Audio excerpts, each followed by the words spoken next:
70 और 80 के दशक की वह अदाकारा जिसने हिंदी सिनेमा में ग्लैमर्स और बोल्ड सीन का तड़का लगाया, जिनकी हर फिल्म सुपरहिट हो जाती थी, जिनकी डिमांड उस दौर में अचानक बढ़ गई थी। बोल्ड, ब्यूटीफुल और स्टाइलिश एक्ट्रेस जो टाइम्स मैगजीन पर आने वाली पहली इंडियन एक्ट्रेस थी। क्या आप जानते हैं, करियर के उतार चढ़ाव और प्यार में मिले धोखे के कारण ये थोड़ी मेंटली डिस्टर्ब हो गई थी और इन्हें एक साजिश के तहत अमेरिका के मेंटल हॉस्पिटल में डलवा दिया गया था। क्या आप जानते हैं, इस अदाकारा ने अमिताभ बच्चन के साथ साथ और भी कई बॉलीवुड के लोगों पर जासूसी और जान से मारने के आरोप लगाए थे, जिससे बॉलीवुड में खलबली मच गई थी। और क्या आप जानते हैं, इनकी मृत्यु ऐसे रहस्यमय तरीके से हुई जहां उनकी लाश 3 दिन तक कमरे में सड़ती रही और उसे कीड़े मकोड़े खा रहे थे और उनका अंतिम संस्कार करने के लिए कोई अपना नहीं था और ना ही कोई बॉलीवुड से आया था। कौन थी यह अभिनेत्री? तो शुरू करते हैं कहानी एक्ट्रेस प्रवीण बॉबी की, मगर सबसे पहले आप हमारे चैनल को सब्सक्राइब कर लीजिए। प्रवीण बॉबी का जन्म जूनागढ़, गुजरात के मुस्लिम परिवार में हुआ था। प्रवीण बॉबी ने अपने शहर में अपनी शुरुआती पढ़ाई की और फिर अहमदाबाद में अपनी एमए इंग्लिश पूरी की। उसके पूर्वज बॉबी राजवंश के हिस्सा थे, मतलब कि बॉबी राजा महाराजा के खानदान से ताल्लुक रखती थी। वह अपने माता पिता की इकलौती संतान थी, जो माँ बाप की शादी के 14 वर्षों बाद पैदा हुई थी। पर जब प्रवीण बॉबी 10 वर्ष की हुई, इनके पिता का देहांत हो गया। बचपन से ही इन्होंने अपना जीवन अकेलेपन में व्यतीत किया। इन्होंने अपने करियर की शुरुआत 23 साल की उम्र में मॉडलिंग से की थी। सबसे पहले उन पर नज़र पड़ी उस जमाने के मशहूर निर्माता निर्देशक BR इशारा की और वो प्रवीण बॉबी की खूबसूरती के दीवाने हो गए। उस समय प्रवीण बॉबी मिनी स्कर्ट में सिगरेट के कश लगा रही थी। उनकी खूबसूरती और बोल्ड अंदाज को देखकर उन्होंने प्रवीण को फिल्म की ऑफर कर दी और प्रवीण ने ऑफर एक्सेप्ट भी कर लिया और इस तरह से प्रवीण को अपनी पहली फिल्म मिल गई। फिल्म थी चरित्र और हीरो थे क्रिकेटर सलीम दुरानी।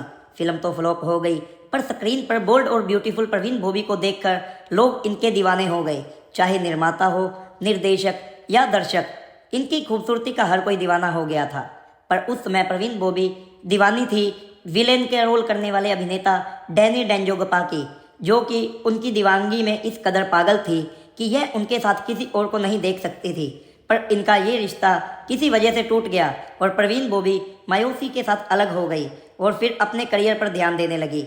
इसके बाद इनकी फिल्म आई 1974 में मजबूर, जो इनकी पहली सुपरहिट फिल्म थी। इस फिल्म में इनके हीरो थे अमिताभ बच्चन। 1975 में प्रवीण बॉबी की दूसरी अमिताभ बच्चन के साथ फिल्म आई। फिल्म का नाम था दीवार। इस फिल्म में प्रवीण के बोल्ड किरदार को काफ़ी पसंद किया गया। इसके बाद प्रवीण ने 1977 में मनमोहन देसाई की फिल्म अमर अकबर एंथनी में काम किया और शशि कपूर के साथ काला पत्थर और सुहाग फिल्म में काम किया।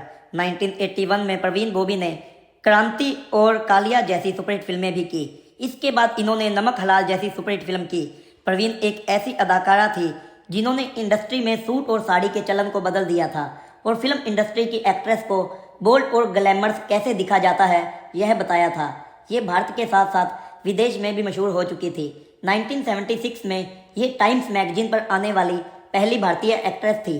फिर 1983 में वह समय आया जब ये अभिनेत्री फिल्म इंडस्ट्री से गायब हो गई और अमेरिका में जाकर इंटीरियर डिजाइनर का काम करने लगी। वजह थी इनकी मेंटल हेल्थ। इनको जिंदगी में मिले धोखे और कहा जाता है कि इनको अंडरवर्ल्ड से काफ़ी धमकियां भी मिल रही थी। अमेरिका में उनकी दिमागी हालत और ख़राब होती चली गई। कहा जाता है कि एक बार एयरपोर्ट पर अधिकारियों ने उनकी पहचान पूछी तो वह खुद को ही भूल गई। वह खुद का नाम भी नहीं बता पाई। उन्हें हथकड़ी लगाकर पागल खाने में भेज दिया गया। तब इंडियन एम्बेसी ने उनकी मदद की और यह मामला सॉल्व हुआ। लेकिन तब तक यह साफ हो गया था कि प्रवीण बॉबी को पैरानोइड सिम्टम्स नाम की दिमागी बीमारी हो गई है। इस बीमारी में इंसान एक वास्तविक जिंदगी में अलग जिंदगी में जीता है। वह अपने दिमाग में बनाई जिंदगी में जीना शुरू कर देता है। लेकिन प्रवीण बॉबी ने अपनी इस बीमारी को कभी एक्सेप्ट नहीं किया। 6 साल के बाद 1989 में वह इंडिया वापस आ गई और आते ही उन्होंने अमिताभ बच्चन पर इल्ज़ामों की झड़ी लगा दी और उन्होंने अमिताभ बच्चन पर केस भी कर दिया। कहा जाता है कि उसने कहा था कि अमिताभ बच्चन मुझे जान से मार देगा। यह बयान उन्होंने कोर्ट में भी दिए। तब कोर्ट ने उनसे सबूत मांगे, पर उनके पास कोई सबूत नहीं थे क्योंकि वह मानसिक रूप से बीमार थी। 1989 में एक इंटरव्यू में उन्होंने ये भी कहा कि अमिताभ बच्चन एक बहुत बड़ा गैंगस्टर है। उनके गुंडों ने उनको किडनैप करके एक सुनसान टापू पर रखा था। वहाँ पर मेरे कानों के पीछे ऑपरेशन करके एक ट्रांसमीटर लगा दिया था। हमेशा उनको लगता था कि उनको कोई मार देगा इसलिए वह हमेशा मीडिया और दोस्तों से दूर रहती थी। अगर मिलती भी थी तो उनको अपने जुहू वाले फ्लैट पर ही मिलती थी और हर बात को रिकॉर्ड करती थी। अपने साथ वह एक रिकॉर्डर रखती थी और टेलीफोन पर भी कहती थी कि आपका फ़ोन रिकॉर्डिंग पर है, इसलिए सोच समझकर बोलिएगा। डेट टाइम वगैरह सब कुछ रिकॉर्ड करती थी। मौत के कुछ दिन पहले इन्होंने क्रिसमस का डिनर किया था जिसमें 7 मेहमान आए थे जिनके नाम भी इन्होंने रिकॉर्ड करके रखे थे। यह रिकॉर्डिंग आज भी महाराष्ट्र पुलिस के पास मौजूद है। प्रवीण बॉबी के दीवानों की लिस्ट बहुत लंबी है। सबसे ऊपर नाम आता है बॉब क्रिस्टो का, जो ऑस्ट्रेलिया वासी थे पर प्रवीण की दीवानगी के चलते मुंबई में आकर बस गए। वो बॉबी के इतने बड़े दीवाने थे कि हमेशा बॉबी के बारे में ही सोचा करते थे, पर प्रवीण बॉबी का साथ उनको कभी नहीं मिल पाया। इनकी ज़िंदगी में 4 लोगों ने अपना घर बनाया। सबसे ऊपर नाम आता है डैनी का, जिन्हें बॉबी के दिल में तो घर बनाया पर उनका घर नहीं बसा पाए। दूसरे थे अमिताभ बच्चन, जो पहले से ही शादीशुदा थे, इसलिए वह भी बॉबी के नहीं हो पाए। इसके बाद बॉबी का नाम जोड़ा गया कबीर बेदी के साथ। ये दोनों बहुत करीब रहे हैं। वह भी शादीशुदा थे, इसलिए बॉबी को अकेला छोड़ गए। और आखिर में नाम आता है महेश भट्ट का, जो इनकी लाइफ में सबसे लंबे समय तक रहे। बॉबी का महेश भट्ट के साथ गहरा रिश्ता था। इन दोनों के संबंध इतने गहरे थे कि महेश भट्ट ने बॉबी के लिए अपनी पहली बीवी को भी छोड़ दिया था।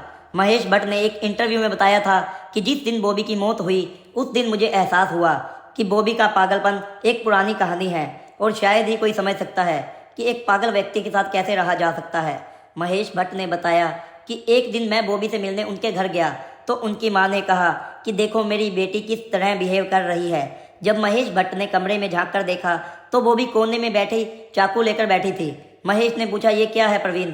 तो प्रवीण ने कहा मुझे कोई मार देना चाहता है, यहाँ पर कोई अदृश्य चीज मौजूद है जो मुझे मारने आई है। ये बातें सुनकर महेश बहुत हैरान और परेशान हो गए थे।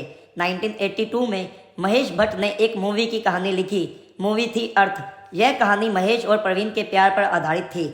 बाद में साल 2006 में इन्होंने फिर से इस कहानी को दोहराया। फिल्म का नाम था वो लम्हे और इस मूवी में भी महेश भट्ट और प्रवीण बॉबी की प्रेम कहानी नजर आती है। कहा यह भी जाता है कि महेश भट्ट और प्रवीण के रिश्ते और नाकामयाब मोहब्बत ही बॉबी के मरने का कारण बनी। इन्हीं कारणों से वह अकेली और अशांत रहा करती थी। इसी कारण उन्हें फिल्म इंडस्ट्री से मुंह मोड़ लिया था और कभी शादी भी नहीं की। जिंदगी भर सच्चे प्यार को तरसने वाली बॉबी 22 जनवरी 2005 को इस दुनिया को अलविदा कह गई और अलविदा भी ऐसे कहा कि किसी को पता भी नहीं चला। अकेलेपन और खालीपन में ही वह दुनिया को अलविदा कह गई।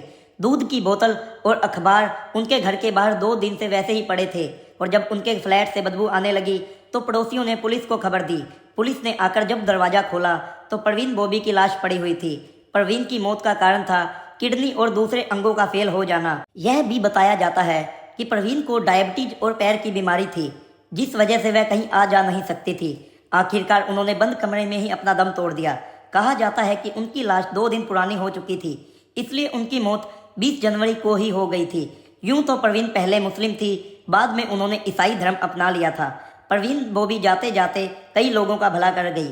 उन्होंने अपनी 80% प्रॉपर्टी गरीबों को दान कर दी थी। एक खूबसूरत अदाकारा का यूं देहांत हो जाना काफ़ी दुखदायी था। यह एक फिल्म इंडस्ट्री का सच है। जब किसी का सूरज उगता है तो हर कोई उसको सलाम करता है और जब वह सूरज डूब जाता है तो कोई पास भी नहीं होता। हम सलाम करते हैं इस बेहतरीन अदाकारा प्रवीण बॉबी को, जिसने भारतीय एक्टर्स के तौर तरीके, पहनावे, स्टाइल को बदल कर रख दिया था। अगर आपको हमारी वीडियो पसंद आई है तो हमारे चैनल को सब्सक्राइब कर लीजिए और कमेंट करके ज़रूर बताइएगा आप नेक्स्ट बायोग्राफी किसकी देखना चाहते हैं। धन्यवाद।